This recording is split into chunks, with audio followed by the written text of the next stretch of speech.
Okay, here we go. Good night, everybody. Thank you so much for joining us for this College for All session with Marshall Steinbaum. Huge respect. Honor to have you here.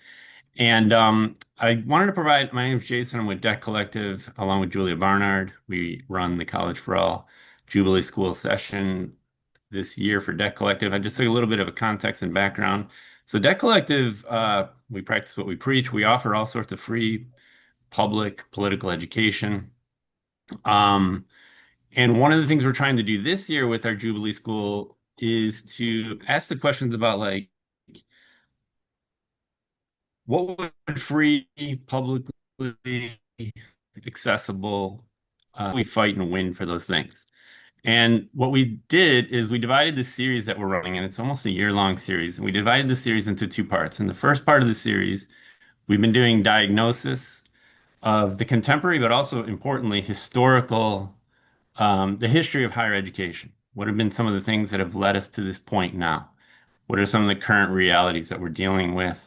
What are some of the things that we have to overcome? What are some of the benefits, et cetera, of our university system as it exists today? But we're also now, and this is where we're transitioning, and this is why it's such an honor to have Marshall with us. We're transitioning now to part two, where we're asking this question like, okay, what are we going to do?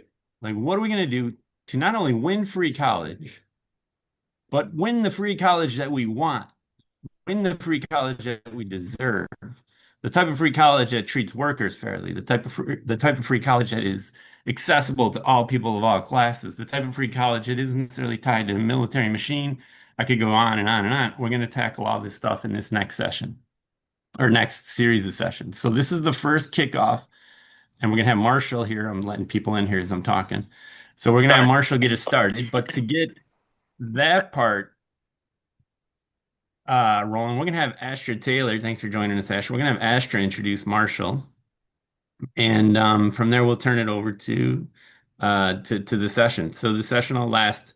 Marshall will give us a presentation. There'll be some moments to ask questions, to make comments in the chat. I'll keep track of questions in the chat. And after an original diagnosis, we'll have a pause where there'll be some dialogue, and then Marshall will keep on going and provide us some different ideas about like what it takes to win some of the visions that we want to win. So with that, I'm going to turn it over to Astra, and Astra, please. Hey everyone, I'm Astra. I'm one of the founders of the Debt Collective. Excited to introduce Marshall. Marshall Steinbaum is an assistant professor of economics at the University of Utah and a senior fellow in higher education finance at the Jane Family Institute. He is an empirical labor economist by training, and his research investigates the existence and implications of employer power in labor markets, with applications to antitrust, higher education, and student debt. He's also a prolific writer, writing for a lot of popular outlets, and has just been a major fighter in the fight for student loan cancellation and for free college over the last few years. So one of those academics who puts their knowledge into practice, and one of the rare economists who actually thinks rationally about how we should distribute public goods and material resources. So real pleasure to be here and have you speak, Marshall. And I really want to say that the next sessions coming up are really important.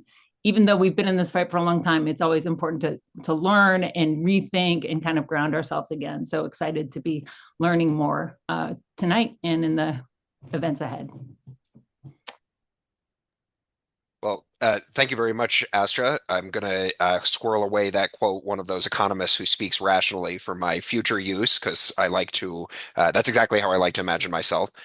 So I prepared some slides about this paper, which I will introduce as soon as I figure out the shared screen and reposition all the relevant windows and all of that sort of thing. Uh, okay. Can you all see my screen? Great. Okay, good. So this project is a white paper that I put out. I'm a senior fellow in higher education finance at the Jane Family Institute. I wrote this with my colleague at the Jane Family Institute, Andrew Elrod, and we put it out jointly with Higher Ed Labor United, of which Debt Collective is a member. In December of last year, December of 2025 is when this paper was released. And really, the whole point of the paper is exactly the whole point of this second half of the Jubilee Schools session, which is a positive vision. I feel that while there's certainly good free college legislation on the table and has been for a number of years now, I feel part of the kind of deficit that we ran into in the fight over student debt cancellation is like, okay, fine, we agree with you that student debt is a burden. You've convinced us of that. I mean, obviously, we didn't convince enough people, and a lot of people don't agree with that. But I did feel that the criticism of what happens now, the day after student debt cancellation, was one that we needed to speak back to and have a good answer to, and hence the genesis for this project. And then the other thing that's happened is obviously the current crisis of higher education. So I think those of us who work in the field have felt a sense of sort of impending doom building up for a while now, but the Trump administration, the second Trump administration, has definitely been a kind of cataclysmic event in the institutions that we inhabit, especially the public institutions. So that too gave impetus for getting this project done. So, that we can have an answer of, yeah, higher education is in crisis now, but it's been a long devolution under neoliberalism, and we have an alternative vision, and here's what it looks like. So you get some background for why this paper exists. I'm going to give you a little bit of, kind of background material or diagnosis, and then get into the prescription of what kind of system the paper is proposing. So this presentation basically has two halves, but by way of introduction, basically a new vision for higher education is necessary. And I think one of the points that we think is crucial to make is the existing higher education policy debate is really constrained between people who more or less share similar views. So, right wing basically says the point of higher education is to create an institutional hierarchy that reifies hierarchy in society, and the right people should go to the right institutions, and if you're not one of the right people, you shouldn't go to the right institute, shouldn't go to the prestigious institutions, and you probably shouldn't go to college at all. The sort of centrist vision that I think has been pretty dominant in higher education policy up until the second Trump administration is the purpose of higher education is to increase individual earnings, and hence that justifies paying for higher education through student lending, because people who go are going to experience some sort of college earnings premium in the labor market that it will enable them to repay student loans with no problem. And I got into the higher education research area basically because I perceived in the reality that I inhabited, as opposed to what gets talked about in higher education policy debate, doesn't look like that at all. I mean, people are not repaying their student loans, and they're not, and that's in large part because of the misunderstanding of how the labor market works, such that going to college and even getting degrees, or going to college and not getting degrees, doesn't come with this automatic wage bump that makes your life perfect. And I think, the Debt Collective has for a long time been tuned to the reality of that kind of promise not playing out in people's real lives. There's also some sort of political impetus for this project putting forward a positive vision, which is, the only reason the Trumpian assault has been as successful as it has been is because it is an attack on an ailing beast that already has a lot of problems and points of vulnerability. And the idea of restoring public trust in a real public higher education system is to re-establish an immune system, if you will, in higher education that would be able to repel a Trumpian onslaught. So I perceive the alternative kind of coming from the centrist crowd now is the problem here is too much politicization of higher education, that these institutions are too vulnerable to federal interference. And what we want to do is insulate them from politics, from the political system, in order that they can get on with the important task of increasing individual earnings and, doing research that makes a lot of money for plutocrats. And that is the solution to Trump, is basically to create a separation between the political system and the higher education system. And I fundamentally don't agree with that.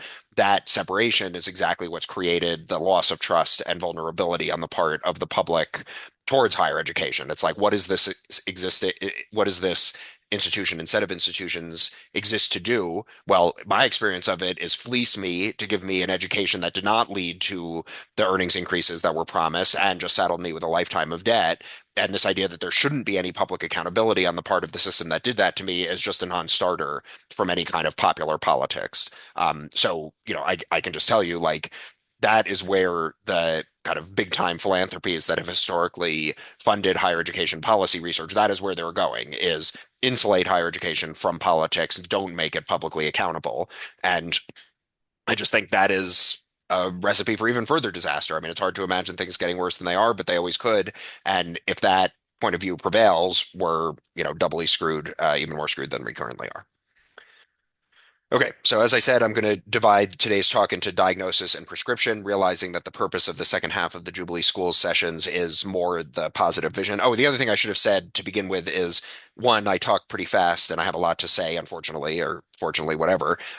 In economics, the style of seminars and paper presentations like this is you should just cut in and ask questions.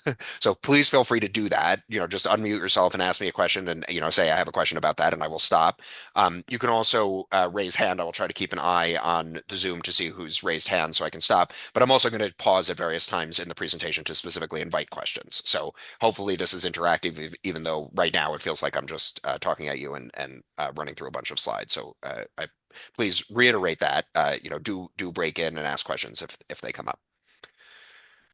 Okay, so first part, diagnosis. I want to talk a little bit about how the financing of higher education has changed over time. So this is showing basically three main revenue sources of all public higher education institutions going back to, as you can see on the horizontal axis, all the way back to 1919. What you're seeing here is billions of dollars, inflation adjusted, from these three revenue sources: state, student tuition, and federal. The student tuition includes um, federal loans, but I think the Pell is in the federal bucket. So federal loans are interpreted as tuition in these series, but the direct grants that the federal government pays are included in federal funding. And basically, what you can see here is, one, all of the series are rising over time. And the other, there's a break here basically because accounting standards change in higher education. So these series on either side of the break are not directly comparable to each other. I've tried to make them as comparable as possible for the purpose of this chart, but the break is there to visualize that you can't directly say the numbers on the right are the same numbers as the numbers on the left. Um, one of the points I would make with this, well, one is just the rise in tuition as kind of the premier source of funds for public higher education. That is certainly the case since the 1990s. You can see the tuition overtakes state appropriations in around 1990. However, state appropriations have not actually declined, and this is true even on a per student basis, on a per FTE basis. So this is one of the myths I feel that it's important to rectify and understand in the fight over free colleges. It's not as though states have stopped funding their higher education systems, even though those of us who live in them definitely feel a sense of austerity. What's really going on is institutional segregation. So the states are funding the parts of the system that they like, which are the parts that appeal to neoliberals in the state legislature, and they're defunding everyone else, and they're especially defunding the types of four-year open access institutions that once offered the most social mobility because they had the best or they had, very wide range of curricular offerings with high quality of instruction. So think of it as, your local four-year public institution that was and probably still is the responsible for the majority of the BAs that are granted in the United States. The quality and the funding at those institutions and the quality of instruction and the deprofessionalization of the of the teaching labor force and all of that is real. But what's really going on is stratification of funding within the public system. So money's being sucked out of that and sent to the business school at the state flagship. I can tell you that directly from my personal experience. And uh, and then, beyond that, they're just charging much higher tuition. So overall budgets are going up is the point of this whole series. And tuition has here, the next chart basically shows the revenue percentages. Tuition definitely accounts for rising share of the revenue. So in percentage terms, the state appropriation is going down, just not in dollar terms is the point between the two charts. And tuition definitely overtakes it. I mean, the other thing to say, and I got these figures because I put them together for a piece that I have forthcoming in Hedgehog Review. When higher education actually functioned to some degree in an egalitarian fashion in the United States, that was in this period here in the post-World War II era, where, one, you had a huge surge in federal funding thanks to the GI Bill in relative terms, and the state appropriations then sort of ramping up over the subsequent period. What that created is a relatively egalitarian higher education system where institutions are horizontally rather than vertically differentiated. So I'm going to talk about what the difference is between those two ideas in a second. But if you want a system that is egalitarian, what you want is public funding. You do not want tuition funding. There's basically no way, in my opinion, to create an egalitarian system out of tuition funding. And that's one of the issues that I perceive in the current debate over free college is basically they don't really take institutions and take entire systems out of that tuition-based logic, even as they potentially put up a lot of federal money for higher education. There's no mechanism in them that sort of reorients institutional DNA to be more public institutions rather than private institutions. Okay, so yeah, state appropriation stagnated in real terms, but it's austerity isn't quite the right story, at least overall. Rather, institutional stratification is the story. And then the other kind of big point I would make in this funding picture is we're already paying for free college. We're just not getting it. So the whole question of how are you going to pay for it isn't the right question. And it is on us to reorient that to answer that question by saying it's not a question of how we're going to pay for it. We're already paying for it. We're already paying for it through the federal student loan program. We're just not getting it because the institutions that we're paying for are not structured in order to create a high quality, affordable public good that the wide public has access to. We are paying for it, and it is only being offered to a handful of the elite students who come from relatively well-off backgrounds.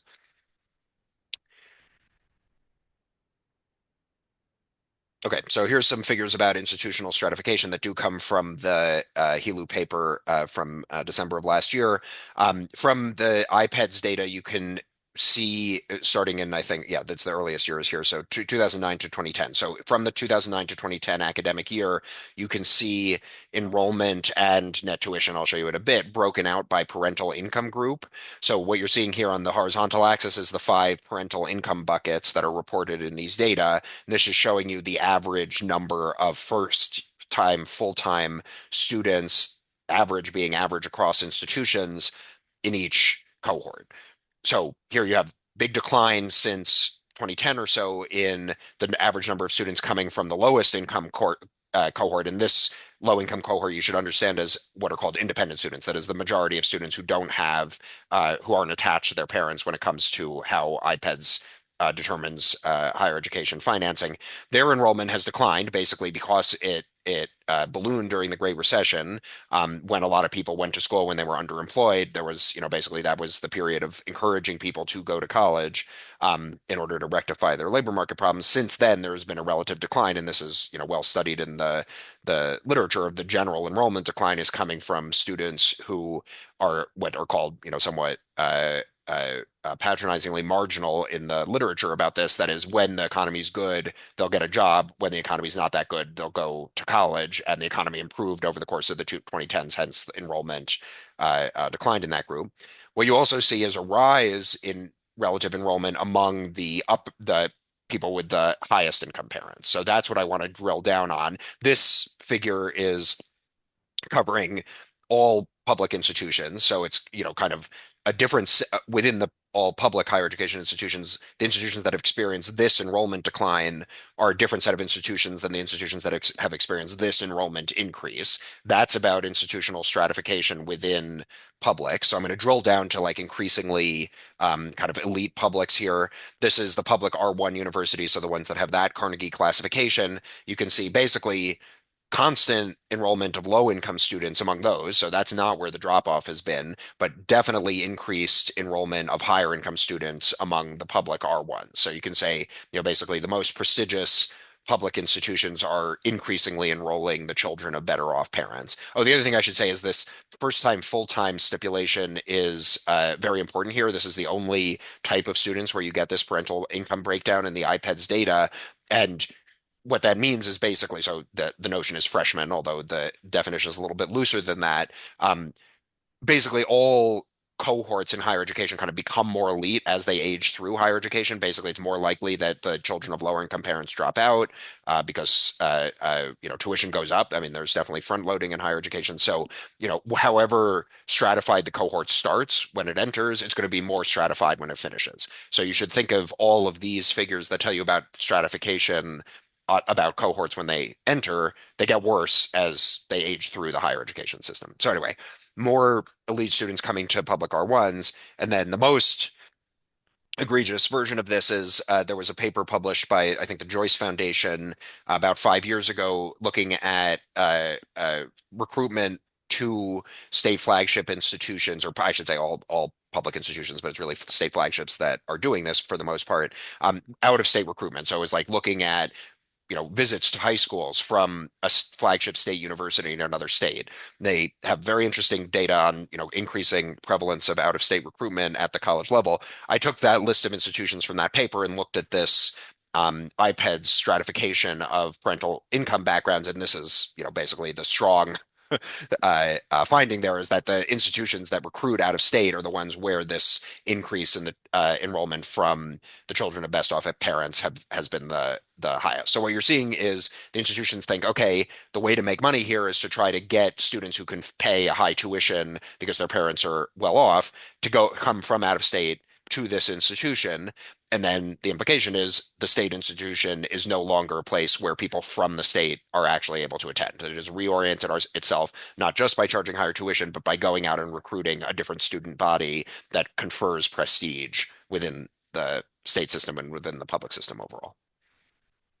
So here's the financial aid version of this chart. This is again showing the different parental income buckets across the horizontal axis. You can see basically so over the academic years from 2009 to 2023, the pay that or the net tuition that everyone's paying has gone up. It's become more stratified over time. So the children of the best off parents are paying the increase has been the highest, but it has also increased for the children of low income parents. This is inclusive of financial aid. That's the whole point of this chart. So I include this to highlight the kind of argument that you hear from a lot of higher education people that no one really pays full tuition because financial aid defrays the cost, or only the students who can actually afford the sticker price tuition pay it. So when we look at these huge astronomical increases in tuition, we shouldn't worry that much. It's not that inegalitarian implicitly because there's within institution redistribution of that tuition revenue, and that's just not true. Like everyone's paying more. The children of richer parents are paying the most more, but it's not like there's redistribution within the institutions. This idea that financial aid is somehow egalitarian because of that mechanism is just not right. What financial aid is really doing is recruiting a more elite student body, and for the wealthiest institutions, they may offer strong discounts to the children of low income parents, but they don't admit any children of low income parents. So it's like a very small, very select subset of the children of low income parents get this discount and everyone else gets excluded. It's not the case that, everyone's getting a sweet deal because of the high tuition that a handful of the children of richer parents are paying. So I want to, really push back against that idea that financial aid somehow makes the higher education system more egalitarian. So this is my kind of cream skimming argument. This is a kind of technical term from economics, although I think it's fairly clear to lay people what cream skimming means. Basically, rather than have kind of a diverse population attend the same institution and all institutions be rather homogeneous between themselves. So I refer to that as homogeneous institutions with heterogeneous student bodies. Instead, the system that we've gone to is heterogeneous institutions with homogeneous student bodies. So you can tell the social character or the prestige level of an institution by the social character of the students that they enroll.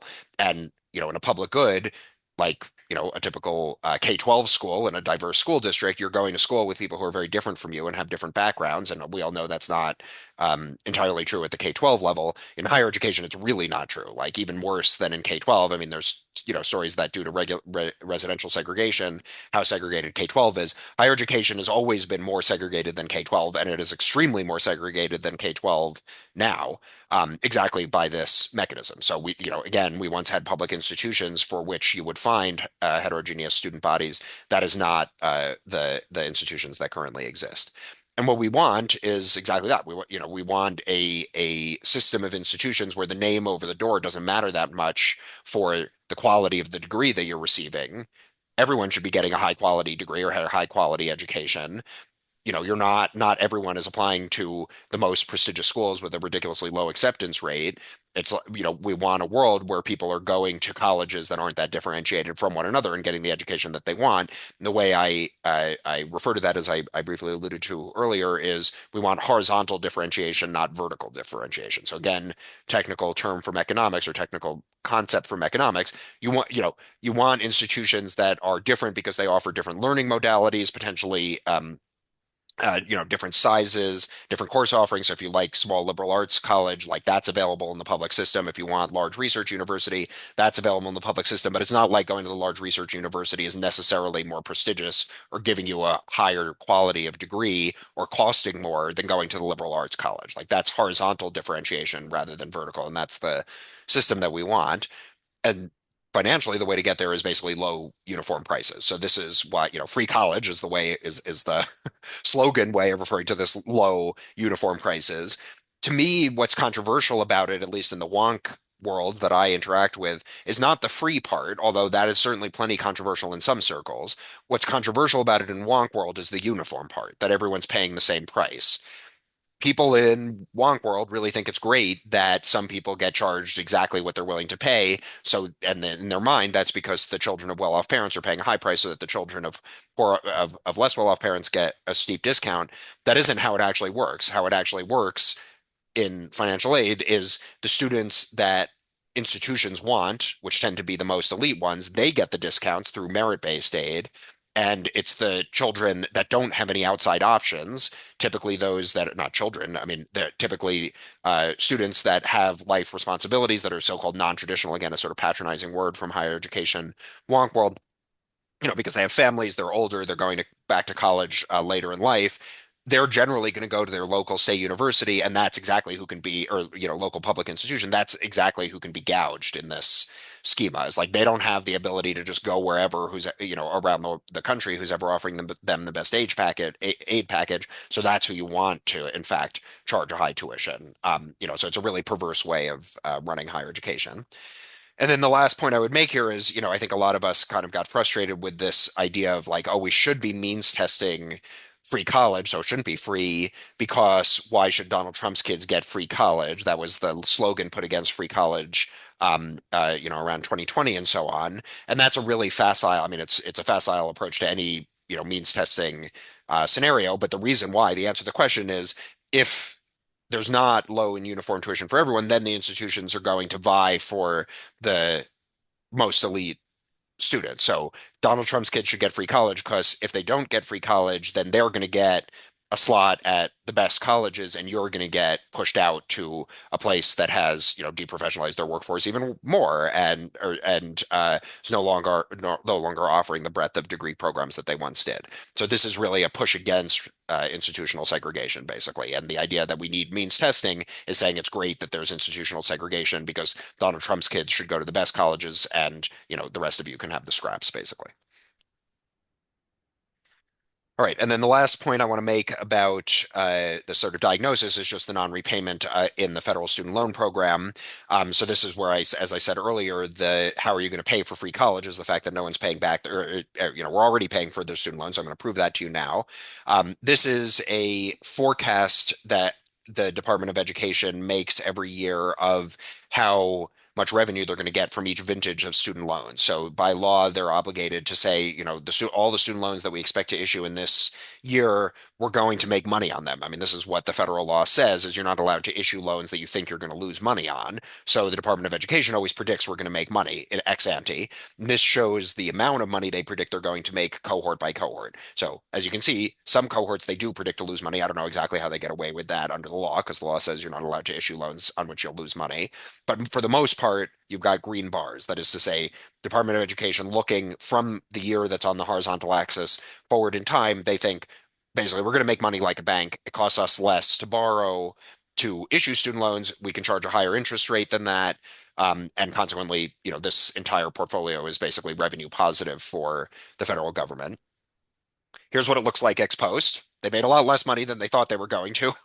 So that's what this report that I got these figures from is a Government Accountability Office report from 2022.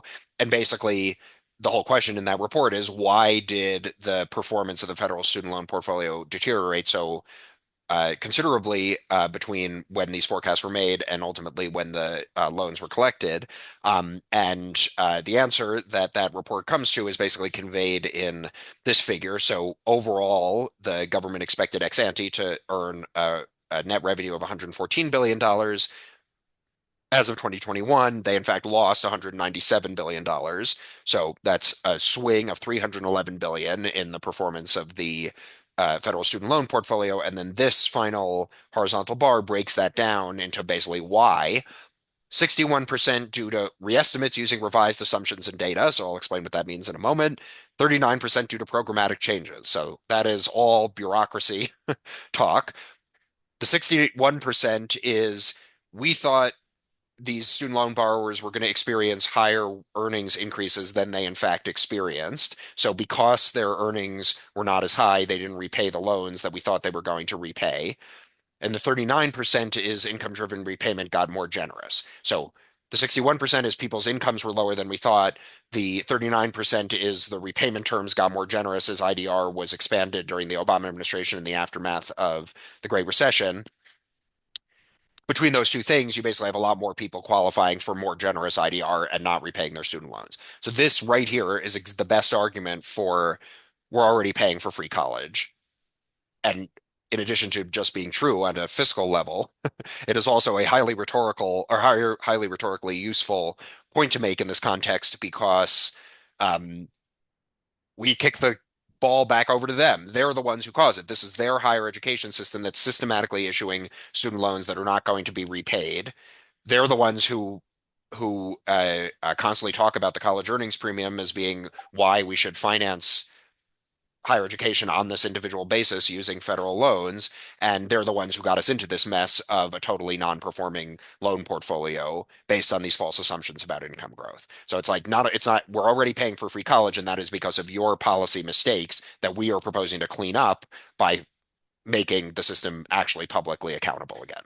That is the basic thrust of this overall um, uh, paper and the policy proposal contained in it. Okay. I have a whole section of the paper, basically false assumptions that we know are false. I won't, I feel I've been talking too much, so I'm going to open it up for questions rather than go through it. You can look in the paper for these five things. So this is basically me telling you as an economist, like whenever you hear an economist say something annoying or make some false statement about how the higher education system works, here's your sort of playbook for how we know it's not accurate. And I will just raise up the fourth one, which is the free market has failed as a regulator. So the premise of individual tuition permitting students to choose between institutions without any real federal regulation. The idea is, well, it's the choice of the individual consumer that will discipline the institutions to offer a high quality product. We know that's not true. The free market has failed as a regulator in higher education. Basically, the incumbents all know that because they're proposing regulatory regimes now, but all of them are based on false assumptions, like namely that the purpose of higher education is to increase individual learning. So if it doesn't do that, that means the institution failed, but that isn't what causes individual learning. So that is a deeply flawed means of regulating the institutions. It's like regulating them for the things that neoliberals think they exist to do rather than the things they actually do and the things that the institutions have control over. And those are the things that my positive proposal says to regulate them for. All right. So I'll stop there. That concludes part one of the presentation, which is the diagnosis section. I'm only 40 minutes in, so I realize I'm already Oh, way behind, but let's open it up for questions. All I right, like. thank you, Marshall. We have a couple folks, I think, Cassie, if you wanted to ask a question. I don't know, Julie, if you came off to ask a question, but Cassie has put a really interesting question in the chat. I don't know if you feel comfortable. I see. Does this math lend credibility to people who argue that college loans are basically an ideological mechanism than a fiscal one? Yeah, I strongly believe that. In fact, the piece that I have forthcoming in Hedgehog Review is exactly about this. Like the purpose of the federal student loan program is mostly about disciplining what neoliberals thought were out of control campuses in the 1960s, and it's not really a financing mechanism. They sort of cooked up this idea of an investment in your future earnings as a seemingly more pro-social way of masking that fundamentally disciplinarian interpretation of what the policy exists to do. So I think that is an accurate interpretation. Marshall, can you take us off the shared screen Oh, during this sorry. Yeah, Q&A yeah, part? yeah, Yeah, yeah, thank sure. you. Okay, sorry. Julia, Let did you me. want to ask something? And then Thomas has a question. No, I was going to lift up that same question. I like it. Okay. Thomas, go for Sorry, could I ask you to go back to the shared screen and go back to that last chart? I just want to make sure I understand it correctly, and I have a question about it. Okay. Uh, this is Yes. that's the chart you mean? Okay, yeah, go ahead. Yes. So that red bar to the left, $197 billion hmm loss, hmm that's over the course of 25 years, or that's That is as of 2021, looking back over all the money we've lost over the 25 years, valuing those losses to 2021. So if okay. you ask how much, if the single one number answer to how much money has the Department of Education made or lost on the federal student loan portfolio looking back over the last 25 years, the answer as of 2021 was $197 billion. So that's like $8 billion annually, Yeah, divide, yeah, something roughly. like that. Yeah, and that Okay. that 8 billion lines up with, sorry, what are we looking at? Yes, here. Yeah, see, fiscal year 2021 estimate the aggregate 8.88 in costs for the federal government per $100 loaned. So this maybe answers a question that I've had for a long time, but have never had the correct chart or math to answer.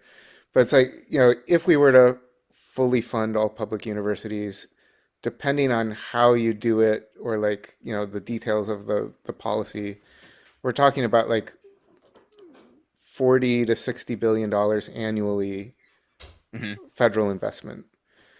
Um, and I've wondered, does our student debt system cost us more than that?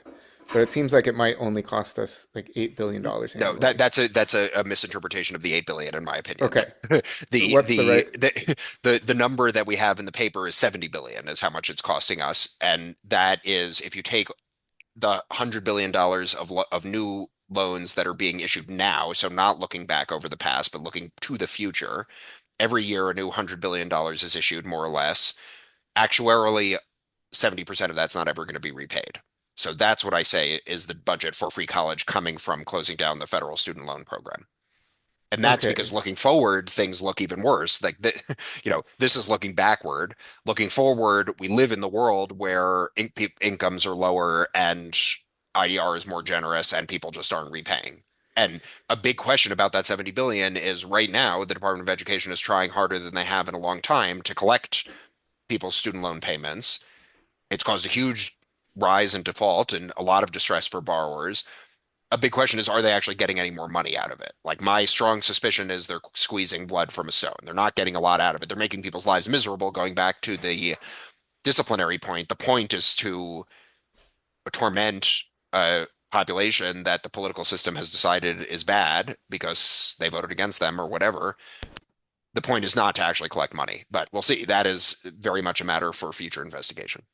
So this is where I feel like the debt collective should do a little bit of thought about how to package this in a way that's really, really easy for people to wrap their heads around. Where if the current student debt system is costing all of us $70 billion a year, and free college would cost us, 40 to 60 billion dollars a year, like we are saving taxpayers money by switching to free college.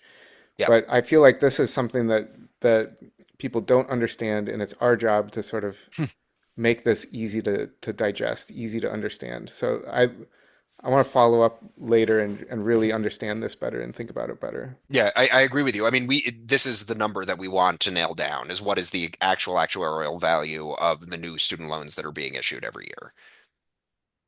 Because it enables exactly the talking point that you're saying that you're enunciating. Okay, so I see, I don't know, Braxton, if you want to ask your question or make your point out loud, and then I don't know, Pamela, you made a really powerful statement in the chat. If you want to add anything to that, that could be definitely open to hear more about that, Braxton or Pamela. No pressure.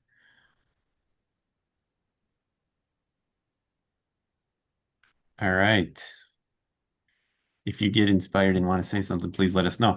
Marshall, can I ask you one question? Mhm. And this is kind of one thing that I hear people say in the center and on the right. And the argument goes like this. Even like David Lavery, who wrote a book called Perfect Mess, makes this argument, right? Where he says, all that stratification you're talking about is the price we pay for freedom from the government intervention in higher education.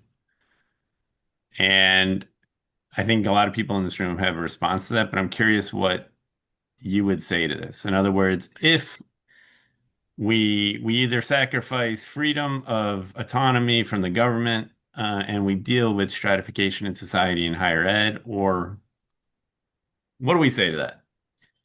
Yeah, so we talk a lot about this in that piece that I've now mentioned several times that's forthcoming in Hedgehog Review. I'll put it in the mouth of Clark Kerr, the chancellor of the University of California system, and previously to that, the head of Berkeley during the free speech movement, I think, who basically said we have to do this. Like in the 70s when they started expanding the federal student loan program, he was like, we have to do this because the conservatives are coming for us, and we need to resituate higher education's revenue base on individuals and student choice and get it away from the political process because the political process is turned against higher education, and that will just mean budget cuts.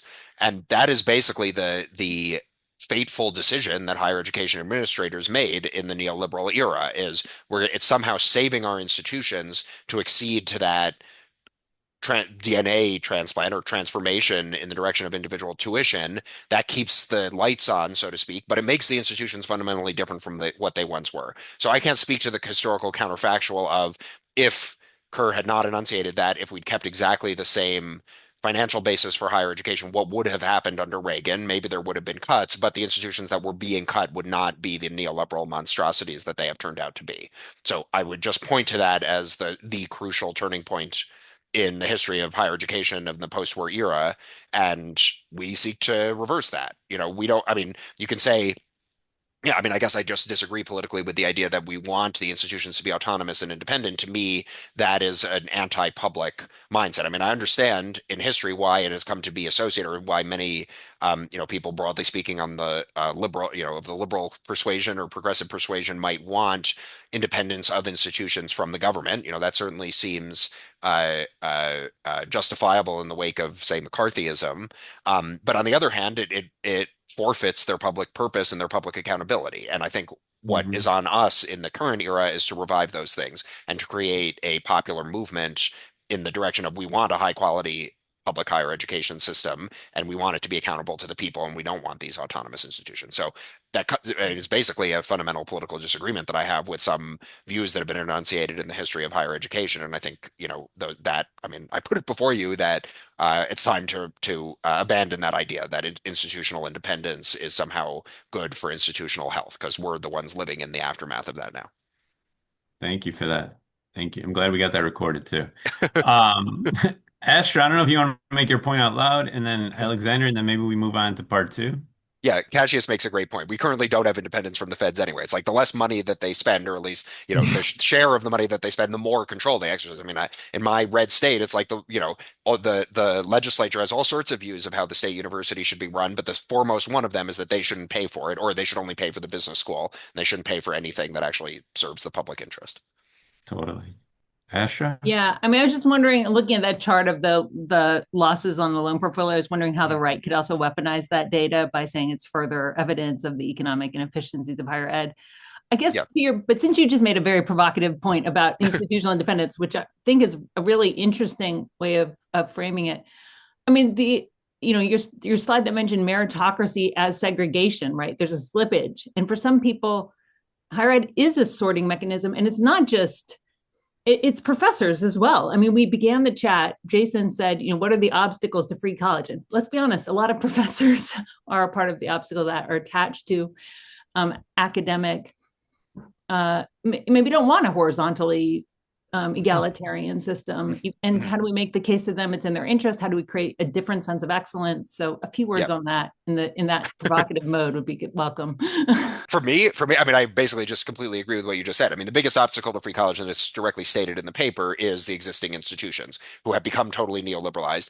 Professors, yes, also administrators, also boards. I think boards is probably the key stakeholder if you want to highlight anyone. All the people, the fancy ones, the fancy institutions, the board wants to be able to say, oh, I'm on the board of this institution that's risen in the rankings. For the non-fancy institutions, the board wants to basically say this is workforce training for people who don't deserve a full high quality education. And both of those things are antithetical to the public interest, in my opinion. Wonderful. Alexander, do you want to ask your question and then we'll move on to part two? And I do want to note real quickly that we do have a future Jubilee school on who governs the university. It's a critique of board of trustees. Constance is on this call, I think. I saw Constance, there's Constance, and then Tim Kaufman Osborne, and it's going to be good. Alexander, do you want to say your question or should we move on? Sure, I'll go real quick. I feel like this is super interesting to me. I feel like the implications of kind of the segregative slash meritocracy quote unquote model, like it seems like we're basically like looting places like the CSU to like, you know, be more generous to institutions that are the quote unquote fancy ones or whatever. But is that like the correct implication to draw from this? And then obviously like that has like you said the student composition in terms of recipients of financial aid along these lines is kind of stratified, but is the same true on like an intra-university level? Yeah, I was exactly going to say the intra-university level also matters. So yes, I to a first approximation, as we economists say, looting the CSUs to benefit the more prestigious institutions. I endorse that. There's also the stratification within institutions. So certain units and departments and degree programs basically get defunded because the board and whoever, administrators don't like them, or they see them as serving a particular purpose, which is to educate those kids. So it's basically, if you're a kid who comes from this type of background, then this is the degree program we channel you into. And then there's like a kind of whites only country club within the institution that's like where the rich kids go. So, you think of that in a K-12 school system that tries to retain some degree of, kind of paper diversity by creating like little enclaves within the school system that the most elite students have access to and everybody else is excluded from. So it looks like a private school, or it looks like a more segregated school system from the inside, even if it doesn't look that way from the outside. That happens all the time in higher education. So it's not just, again, between the CSU and some other institution, but within each of those institutions as well. Brilliant. Awesome questions and comments, everybody. Let's keep them coming for part two. So Marshall, go for it. All right. More slides, everyone. Although these ones have more words, I think, than figures, which may or may not be conducive to good presentation. Okay. Positive vision. So the way the paper works is basically runs through sort of 8 parameters for what a public higher education should look like, and then concludes with a proposal for a federal university system. So I'm going to basically do that in the remaining portion of the presentation. As I said, we've got in the status quo vertically differentiated institutions by prestige with homogeneous student bodies. All of these parameters are about shifting that to horizontally differentiated institutions with heterogeneous student bodies. I use the word local because a big portion of the proposal is geographic catchment areas, basically. So rather than trying to recruit from out of state or get the most prestigious students from somewhere else, your job as a higher education institution is to educate to a high quality all the people who want higher education from within your local catchment area. We certainly allow for interlinked networks of institutions. So the idea is within a catchment area, you could have this horizontal differentiation that permits transfers and allows for flow across the institution. So it's not like every institution has to do every mode of instruction or something like that. But the idea is that serving that having that horizontal differentiation within the local system is serving the local population, and what is going against the interests of the local population is trying to attract people from outside the local geographic area. Um, so open, accessible, affordable to local public. So the idea is, I think the way, well, actually it says it on a future slide, but I'll just say it now. The entitlement in the paper is everyone in a local area gets one undergraduate degree or technical qualification from their local system for free under this proposal, and that would be funded by direct federal institutional support as opposed to student loans and tuition. So the idea is we're funding institutions, and those institutions are regulated in this way to create horizontal differentiation as opposed to vertical. Okay, so parameter one, defeating institutional segregation. As I said, the entitlement is free undergraduate or technical degree plus cost of attendance to every qualified student in the catchment area who wants one. Advanced degrees, professional programs are still might carry tuition, but the crucial regulation here is we don't let the institutions proliferate them as cash cow programs. If you're offering a graduate degree, it has to be responsive to a demonstrated kind of public economic need, and not we're trying to make money for the system and basically pay the president of the university more by parasitizing the federal student loan program. In order to bring this about, basically, we do not allow out-of-state recruitment. So it's like you get the federal money and you have to shut down this revenue source. And we don't allow price discrimination among admitted students. So this is why the radical portion of this proposal from a wonk perspective is the fact that the price is uniform, and that, the kind of purpose of finance, or the supposed, I mean, as I said earlier, the actual role that financial aid plays is selecting an institutional student body as opposed to internal redistribution. And so we want to shut down that mechanism for picking and choosing students. So local catchment areas, my general belief is that for higher education, the catchment areas are roughly representative of the national population, or at least of the local, well, certainly of the local population. But the issue with catchment areas in K-12 is obviously residential segregation. That residential segregation holds less when you're talking about the higher education catchment area. That would be a whole state or a metropolitan area. The low zero prices sustain a pooling equilibrium. So, the where you go, again, the name over the door doesn't matter as much.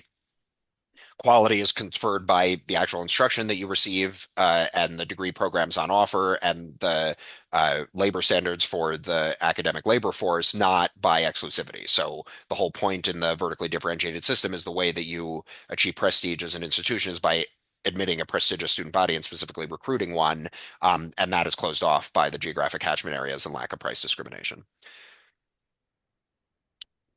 Okay, so financing it, this gets back to Thomas's question. I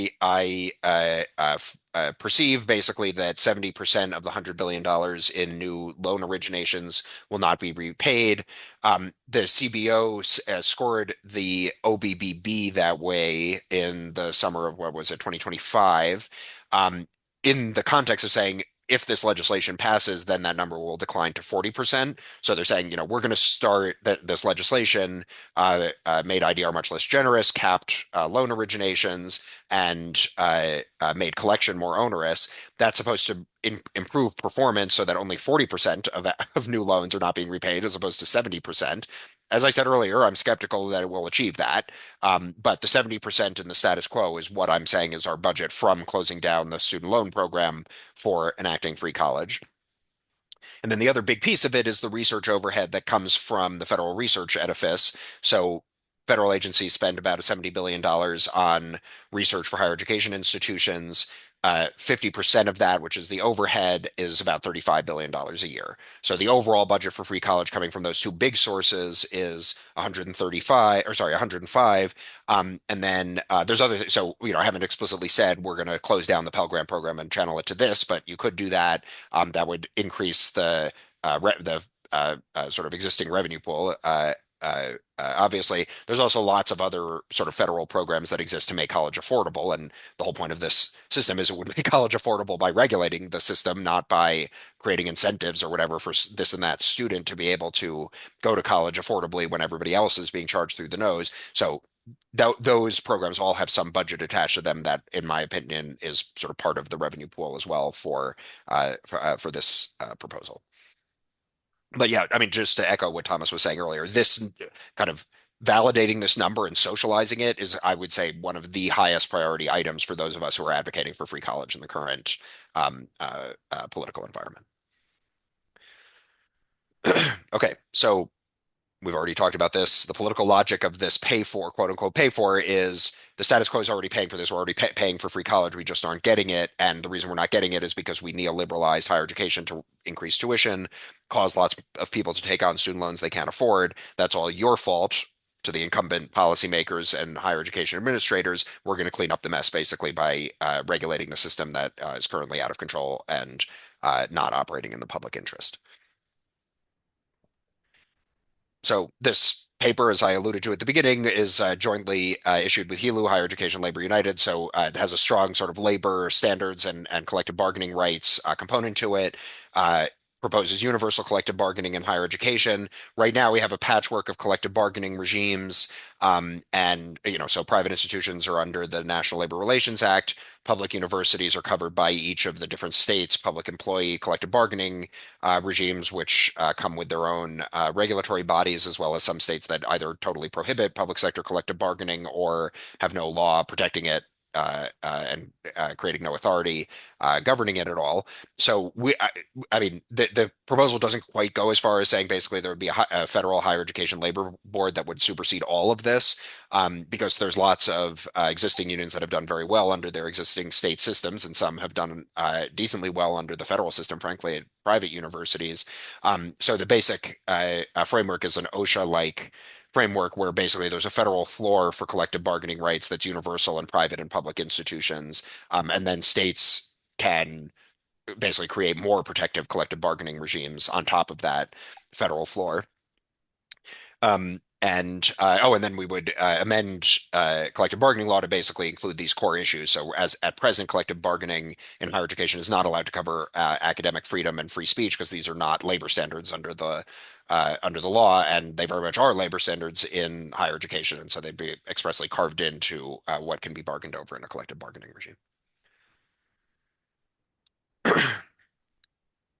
So this is, basically, we've had a lot of success in union growth in higher education. Is basically the one bright spot in unionization in the whole economy, but the sort of patchwork structure of it limits the degree to which it can have that much teeth in reforming the system is the idea. So, if we want labor unions to be a partner in reforming the entire system, we have to empower those labor unions and expand the scope of things that they can take action over. So the other labor part of the proposal is this universal labor standards that would be incorporated in statute, which is basically to crack down on the intense stratification on the labor side in higher education. So there's so many different job titles, each with, basically diminishing, but different statuses in terms of what they're entitled to. We would create a single stream four-stage set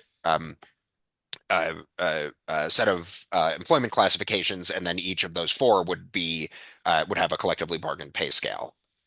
That's the idea, and basically in the existing system, it's like only if you get tenure do you actually have freedom of speech and any kind of job security, but that would attach to all four of these job classifications in our system.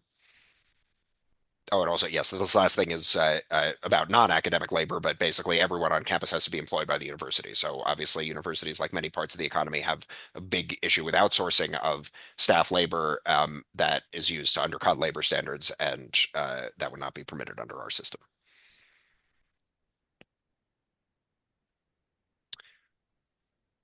Okay, yeah. This justification is, basically the deprofessionalization of academic labor across the board. So many fewer people are on the tenure track, and more people are stuck in, basically permanently casualized employment classifications. And you could interpret the rise in labor action in higher education as basically the attempt by workers themselves to recreate a somewhat structured labor market, given that the labor market that they actually exist in is totally lost its structure. The structure is being used against labor standards rather than on behalf of the workers who have to work in it. Okay, so sorry, I'm just running through these parameters rather quickly, and hopefully we'll get to the discussion as soon as possible. We have democratic governance, so basically, if you're part of the federal system, and I should have said at the beginning, we throughout the paper we allow for the existence of private universities, and we're not saying they should be closed down, but everyone who's dependent on this federal funding, which is to say, basically the entire higher education system, would be governed by all of these parameters. So, like, for example, you're not allowed to have donors on the board of trustees. Well, maybe there's some institutions that can afford to get by without taking part in this federal higher education system, but those are vanishingly few. And if you're part of the federal higher education system, you can't have donors on the board of trustees. Like right there, you've got basically a DNA transplant for the higher education system that actually exists, and that applies to both, to institutions that are nominally private as well as institutions that are public, because by interpretation of the higher education system is that more it is private across the board, even if it's nominally public. In part for this reason. So, take the donors off the board of trustees. The board should be inhabited by the actual stakeholders as well as the appointees of state funding bodies. So elected officials can be on there. I mean, some states already have directly elected higher education governing bodies. I think that's totally fine. Even governing bodies of individual institutions can be directly elected. In fact, so it's not like they should have no influence from the state legislature that's paying the bills, because in this world there would still be state appropriations, but those have to be publicly accountable. We can't have private donors having their own seats on the board. And the idea is in this world, the people who the legislature would appoint would be very different than the people who the legislature is appointing under the status quo. And then we'd have direct federal appointees if institutions are consistently breaching their obligations. So I'm thinking here of the institutions that have knuckled under to Trump. Basically, they're the ones who are desperately in need of some publicly interested federal oversight. And I'm imagining creating positions on their board or replacing board members with appointees who would enforce the public interest in those institutions. And then the big thing that all the institutions will hate, directly federalized regulation. So the reason why higher education institutions are some of the biggest opponents of free college is exactly that they like the federal student loan money and they don't care that the students aren't actually able to repay it. What they don't like is any strings attached to that. So they like the pretense of being in a free market with students freely choosing which institution to attend. That's led us to the situation where no one's repaying their student loans. So we're moving to direct institutional funding that comes with direct institutional regulation coming from the federal government. So would empower the Department of Education basically to act as a federal regulator, including a board of accreditation, which could involve stakeholder representation. And then that board would have the ability to both set tuition and veto both encourage and veto certain programmatic offerings. So again, here the problem is cash cow programs that are basically parasitical on the federal student loan program that institutions view as a source of revenue that they can use for other things or just to feather the president's nest or whatever. And we need a regulatory body basically to prevent that, because the free market won't prevent that, because the institutions can kind of take advantage of labor market credentialization. So they can offer a cash cow degree program and people will sign up for it, at least back in when federal student lending was a little more open-handed, they would sign up for it. We'll see where that goes in the future. They can offer those programs because students will quote unquote pay for it with federal student loans because they perceive it has some value in the labor market. And this regulatory regime would shut that down. Okay, well, we've already talked about some reasons why private boards are bad. It sounds like you have a whole other session based on that exact proposition, so I won't belabor the point, but there's some really egregious examples of trustees of public institutions really using their positions for their own interests.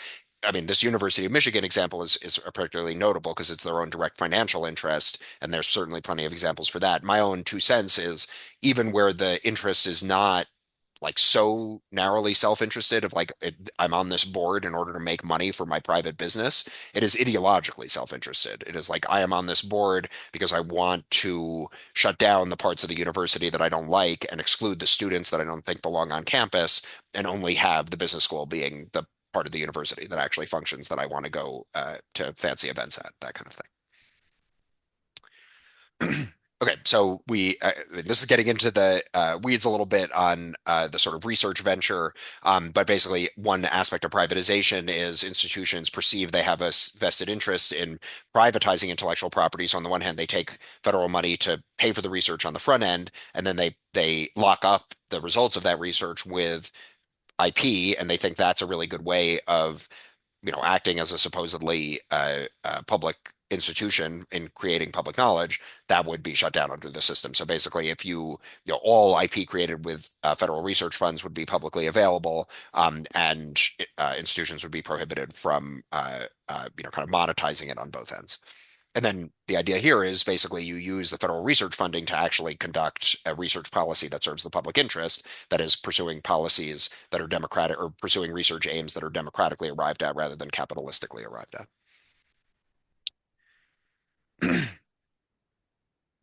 Okay, I'm going to sort of accelerate things to the federal university. So, because I don't want to take up too much time, we have a whole thing about dismantling the academic 1%. So basically, flattening pay hierarchies within institutions, capping pay, and basically removing the incentives that institutions have to bid for the highest paid professors because they bring in research money attached to their research grants. So if the overhead's no longer attached to research grants, then there's no longer such a reason to sort of bid aggressively for the professors that are bringing in the federal research funds, and so there's sort of a more egalitarian pay distribution within the professoriate, that kind of thing. Institute mandatory retirement ages. So this is controversial, obviously, but my view is one of the big problems in higher education is the aging of the academic labor force, which in turn increases the time that anyone would take to make it to the next level, and basically just ossifies the institution. And I think that was a severe policy error to eliminate mandatory retirement, which was done in the mid 80s or so. Oops. Sorry. Okay, and then there's stronger protections for academic freedom and campus speech. I assume people on this call would be in favor of those kind of things. Let me just get to the federal university system because, in addition to, I think being a great institution where I would want to work and where I would hope students would want to go, the whole point here is basically to address some of the political issues that free college proposals have had by saying, well, the federal government can directly set up a university that goes around the blockades that state systems have set up. So if your state is not going to play ball with this higher education policy reform, well, the people of your state will have access to the federal university that we're going to set up in your state, whether you like it or not. So the idea is this would have many campuses all across the country. The source of those campuses would probably be, for the most part, defunded and closed down state campuses where there has been consolidation. So the idea is to some degree a kind of uh, uh, uh, um, remediation of geographic concentration in the higher education system, and then also standing up new campuses as well as punitively shutting down campuses or universities that have operated strongly against the public interest. So here again, I'm thinking of the institutions that have knuckled under to Trump's assault. It's like, okay, well, they no longer deserve their institutional independence. We'll bring them into the federal university system as well. So here's my argument for basically public options as a yardstick. To quote FDR, the idea is basically to discipline. So it's not that the federal university takes over the entire higher education system. We still have state university systems and, as I said, private institutions and networks of institutions. But the existence of the federal university operates to discipline and regulate the other actors that remain in the system. Okay, I think I'll stop there because I think I've said enough of the positive vision, and we have a good material to conclude this discussion over. We definitely have a ton of material. This is Yeah, so fantastic. sorry for Thank you, rattling off Marshall. at too great length here. Let me stop share and let's It's a talk. marvelous text for us to think about and think with. Um, Cassius had to leave, and they were asking. I don't know if anyone else wants to ask the question for Cassius, but Cassius asked the question something along the lines of, and I'm just going to read off what they said. The thing I'm stuck on with this proposal is how to incentivize the retention of politically unpopular degree programs, including grad degrees, that don't have any clear return on investment, but that we might want from an educational perspective. Like, what does gender studies look like under this scheme? Any thoughts on Well, that, Marshall? the short answer to that is the federal regulatory edifice would say, if you're a university, you have to be offering the following degree programs, and there's no reason why gender studies can't be on that list. Yeah. Okay. So the crucial point here is the what's being referred to as politically unpopular, that gets conflated with no return on investment or low return on investment. Really, the low return on investment thing is about the ideological battering ram and not really about the financial one. My Mhm. view is like that ethos has served to totally attenuate the degree program and educational offerings at all but the most elite institutions that are attended by the most privileged students. And the whole point of this is to say, there is going to be a good university or good system of universities that offers a comprehensive degree program within reach for you, and you're not going to have to pay through the nose for it. And it is a matter of federal policy exactly what is included in good institutions and good degree programs. Marvelous. Are there any other questions or comments? Um, actually, I while we're wanted to just waiting, linger go on ahead, the Dan. thing you sped over just in the last bit. Like, so this federal model would coexist. Like some state universities wouldn't go to this model. Well, so the federal funding would go everywhere, like Right. institutional funding rather than student debt. That covers the entire system, state, federal, private. But The I'm federal saying u like, the federal university, in my mind, is not mhm, educating the majority of students. I don't know exactly what the number is, but like let's say the federal university system educates 10% of the students, but it still exerts a huge regulatory market pressure. yardstick Yeah. effect on the whole higher education system. And then because the federal loan portfolio is being redirected, like for profits are basically wiped out. Yeah, I mean, there's no way a for-profit that currently exists would be able to subsist in direct federal regulation, let alone they can't charge the tuition that they want. Like there's all sorts of reasons why Mm-hmm. they just get Mm-hmm. regulated out of existence by this proposal. Marshall, one thing you brought up, I've been in conversation with a couple of people, including Jalil Bishop, who you know. Mhm. You always hear in the news these days about the enrollment cliff. And basically, for those folks that aren't familiar with this, it's this argument that there's not enough 18 to 24-year-olds, basically college goers, to justify certain investments in education. And so then there's all these cuts. But it seems to me, and I would love your perspective on this, it seems to me that if we create the type of program that you're suggesting, then who enrolls, like we change the whole equation and there's no more cliff. Is that wrong?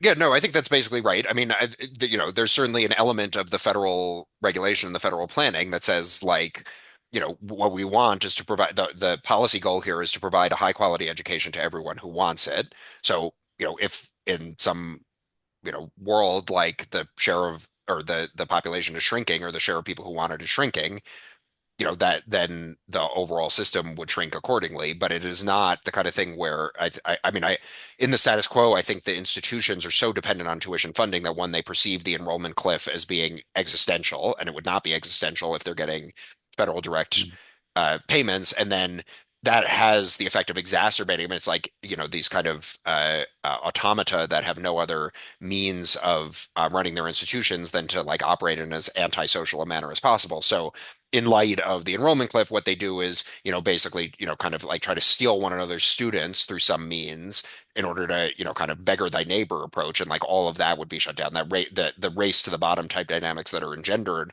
by this fear of the enrollment cliff would, in my ideal world, basically be eliminated by the like totally different funding structure. Yeah, thank you so much for that. Does anyone have any other last comments or questions before we start to wind things down with a couple of announcements? Did you want to talk about the contractors, Marshall? Oh yes, well, I was gonna. So the reason why Julia brought up on a call that we were on earlier today, the proposal in the Biden administration to regulate the third-party contractors who provide certain programs, basically, or programmatic offerings under the brand of institutions and how basically there was an attempt to regulate them because they are very expensive and they do not provide a very good product. There's an attempt to regulate them under the Biden administration that would have involved liability on the part of the institution whose brand they're using in order to sell their degree programs, and the institutions went absolutely apeshit, if you don't mind my saying, at that proposed regulation because they depend on these, again, cash cow programs in order to juice their revenue, but they don't want responsibility for them. Like that is the thing that they're most worried about is, they're offering a high priced, high debt program to students that, for example, if we regulated for repayment of student debt, would look pretty bad.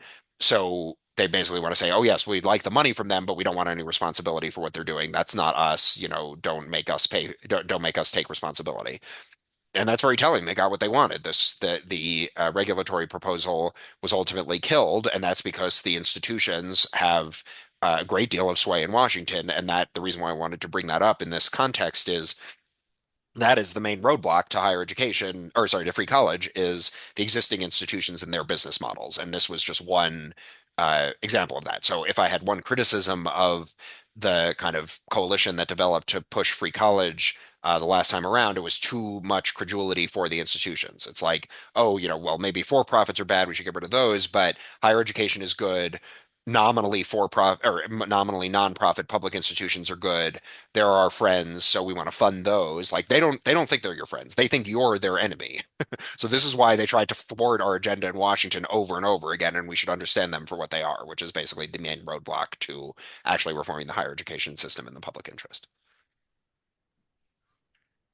Another question. I mean, I think that, I think it feels tricky, right? Because higher ed is under attack in this political landscape. And so you don't want to, but it's a very different critique than what the right is making to say that schools should be better funded and more egalitarian. But I was wondering what your, this might be a whole can of worms, but like if you could say succinctly what your main criticisms are of the free college proposals that are out there, right? Like why are the visions that, I mean, we have our Yeah, criticisms of them, right. but I'm curious. They don't do enough to combat the basic dependence on tuition and which student enrolls at which institution. So it's like the problem here, in my mind, the free college proposals are motivated by the idea that state level austerity is the reason for problems in higher education.